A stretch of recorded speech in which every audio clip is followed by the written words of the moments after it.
साहिब दर्शकों, मनुष्य अपने जीवन में जैसे जैसे आध्यात्मिकता की ओर आगे बढ़ता है, वैसे ही उसके अंदर सवाल भी बढ़ते रहते हैं। दर्शकों, ऐसी ही कहानी थी छत्तीसगढ़ के रहने वाले लुकेश जी की। लुकेश जी पहले कबीरपंथी सतनामी पंथ से जुड़े हुए थे और उसी को मोक्ष प्राप्ति की साधना जानकर कर रहे थे। लेकिन दर्शकों, आज लुकेश जी का कहना है कि असली कबीरपंथी तो मैं अब हुआ हूं। अब मुझे वास्तव में कबीर साहिब जी के ज्ञान का अनुभव हुआ है। दर्शकों, आइए जानते हैं कि आखिर लुकेश जी ने एक कबीरपंथी संत को छोड़कर दूसरे कबीरपंथी संत की शरण क्यों ग्रहण की। सुनते हैं लुकेश जी की कहानी, उन्हीं की जुबानी। नमस्कार सर। नमस्कार सर जी। सर, क्या नाम है आपका? मेरा नाम लुकेश दास है। मैं जिला राजनांदगांव छत्तीसगढ़ का निवासी हूँ। लुकेश जी, संत रामपाल जी महाराज से नाम दीक्षा आपने कब ली? संत रामपाल जी महाराज से नाम दीक्षा मैंने 1 मार्च 2014 को ली।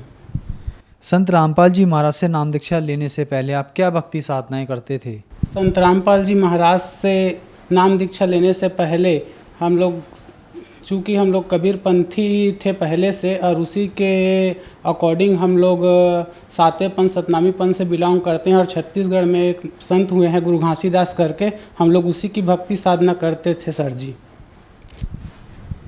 तो फिर आप संत रामपाल जी महाराज की शरण में कैसे आए? संत रामपाल जी महाराज की शरण में हम लोग ऐसे ही अचानक एक दिन पापा टीवी का चैनल चेंज करते करते संत रामपाल जी महाराज का सत्संग टीवी पे आता है, अचानक लग गया सर जी। तो उसी को देखते देखते संत रामपाल जी महाराज का ज्ञान थोड़ा समझ में आने लगा। और जो घासीदास करके छत्तीसगढ़ में संत हुए हैं उसके भक्ति करते थे, तो दोनों का ज्ञान लगभग समथिंग सेम था। लेकिन घासीदास वाले जो पंथ से हम लोग जो भक्ति करते थे वो भक्ति अधूरी थी, क्योंकि घासीदास के भी कुछ ऐसे वाणी है। क्योंकि सातवें पंथ में थोड़ा ज्ञान चतुराई का था, तो ज्ञान चतुराई के अंतर्गत घासीदास के में भी थोड़ा ज्ञान था। तो घासीदास के कुछ ऐसे वाणी जो बोलते थे वो खटकता था, और संत रामपाल जी महाराज के सत्संग सुनते थे तो दोनों का वाणी जब मैच करते थे तो सेम मतलब बात आते थे। जैसे घासीदास भी बोले हैं कि सतनाम सब कहे, सतनाम जाने ना कोई, और सतनाम जाने तो आवागमन न हो। तो संत रामपाल जी महाराज बताते हैं कि सतनाम विश्व में मेरे अतिरिक्त और किसी के पास नहीं है, ये प्रूव करके दिखाए। और विश्व में अगर सतनाम है, और गुरु जी बताते हैं संत रामपाल जी महाराज की अगर पूर्ण मोक्ष कराना है और सद्भक्ति शास्त्र अनुकूल साधना कराना है तो मेरे आश्रम में आए और मेरे से नाम दीक्षा ले और मेरे ज्ञान को समझे और अपना आत्म कल्याण कराए। ऐसे करके तो उसी के अकॉर्डिंग फिर सत्संग देखते देखते ये ज्ञान हो गया कि वास्तविकन में इस संसार में संत रामपाल जी महाराज के अतिरिक्त और कोई संत नहीं है, और हमें उनसे नाम दीक्षा लेना चाहिए। 2014 को मैं संत रामपाल जी महाराज से नाम दीक्षा लिया। सर, संत रामपाल जी महाराज से नाम दीक्षा लेने के बाद आपको कुछ लाभ भी प्राप्त हुए? लाभ तो बहुत से प्राप्त हुए भगत जी। मेरे को बचपन से मतलब निमोनिया सर्दी हो गया था, प्राथमिक डॉक्टर वगैरह को दिखाया लेकिन ठीक नहीं हो पाया। हर साल मतलब निमोनिया रहता था। तो संत रामपाल जी महाराज से नाम दीक्षा लेने के बाद ठीक हुआ सर जी। और 2017 का बात है, मेरे मम्मी को ना मतलब अचानक दर्द हुआ राइट साइड में कमर पे। तो प्राथमिक चिकित्सा डॉक्टर के पास दिखाए, मतलब 2-3 महीने के अंतर्गत दर्द हो जाता है। इतना सहनी दर्द होता था सर जी की मम्मी ना ज़मीन में लेटे लेटे इतना खुरसते थे। हम लोग देखते थे ना तो इतना ये लगता था तक बहुत तकलीफ़ होता था कि हमारे मम्मी को क्या हो गया। उसके बाद हम लोग प्राथमिक डॉक्टर से दिखाए, तो डॉक्टर 2-3 महीने के अंतर्गत वैसे ही दर्द हुआ तो डॉक्टर बोलता है कि मेरे को लगता है कि हड्डी में कुछ प्रॉब्लम है, आप एक्सरा करवा लो ऐसे करके। उसके बाद डॉक्टर पर्ची बना कर दिए कि आप राजनांदगांव जिला अस्पताल में जाकर इलाज करवा लेना, वहाँ एक्सरा करवा लेना ऐसे करके। फिर मैं अपने मम्मी को लेकर राजनांदगांव जिला अस्पताल आ गया, वहाँ एक्सरा वगैरह करवाया।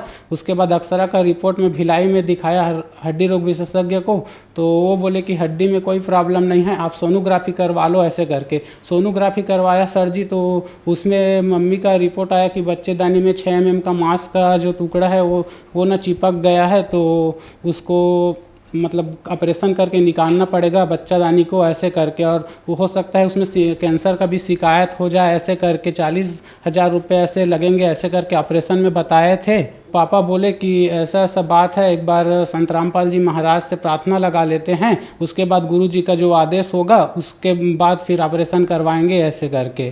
तो पापा संत रामपाल जी महाराज से अरदास लगाए। उसके बाद गुरु जी का संत रामपाल जी महाराज का आदेश हुआ कि बेटा आप परमात्मा ऊपर विश्वास रखो और अपनी भक्ति करते रहो, आपको एक दिन परमात्मा ऊपर विश्वास रखो। उसके बाद भगत जी गुरु जी का आदेश जैसे हुआ ना, हम लोग मेरी मम्मी को मैं डिस्चार्ज करा दिया और संत रामपाल जी महाराज का भक्ति करने लगा। आज लगभग ये 17 का बात है भगत जी, 17 और आज 21, मतलब 4 साल हो गए मम्मी को, मतलब किसी प्रकार का, मतलब अब उस दिन से ना भगत जी किसी भी प्रकार का मतलब दुख नहीं हुआ मम्मी को मेरा। ये रिपोर्ट है, सोनोग्राफी करवाया था इसमें भिलाई सुपेला से। तो इसमें ना मतलब डॉक्टर इसका रिपोर्ट में आया है कि मांस का टुकड़ा बच्चेदानी में 6 mm का जम गया है, 6 mm का। यहाँ रिपोर्ट ये है, रिपोर्ट है, इसमें जम गया ऐसे करके। तो डॉक्टर बोले कि बच्चादानी का ऑपरेशन करके निकालना पड़ेगा, 40,000 रुपये लगेगा ऐसे करके। हम मेरा मम्मी को डिस्चार्ज कराया वहाँ से और संत रामपाल जी महाराज की बताए हुए भक्ति साधना करते रहें। उसके बाद मेरा मम्मी का जो स्वास्थ्य खराब था, जो तकलीफ़ थी, वो ना संत रामपाल जी महाराज की दया से ठीक हो गया। मेरे पापा को भी बवासीर का बीमारी था, जो संत रामपाल जी महाराज से उपदेश लेने के बाद अब पूर्ण रूप से ख़त्म हो गया है, वो भी जड़ से ख़त्म हो गया है, 3 साल से था। सर, संत रामपाल जी महाराज से नाम दीक्षा लेने के बाद आपको लाभ ही लाभ मिले, तो जो दर्शक आज आपको देख रहे हैं और वो भी इन सभी बीमारियों से ग्रस्त हैं, उनके लिए आप क्या कहना चाहेंगे? उनको मैं यही कहना चाहूँगा कि आप भी संत रामपाल जी महाराज से नाम दीक्षा लें और अपना आध्यात्मिक, आर्थिक और शारीरिक रूप से आप लाभ उठाएं और सद्भक्ति करके यहाँ से मोक्ष कराएं।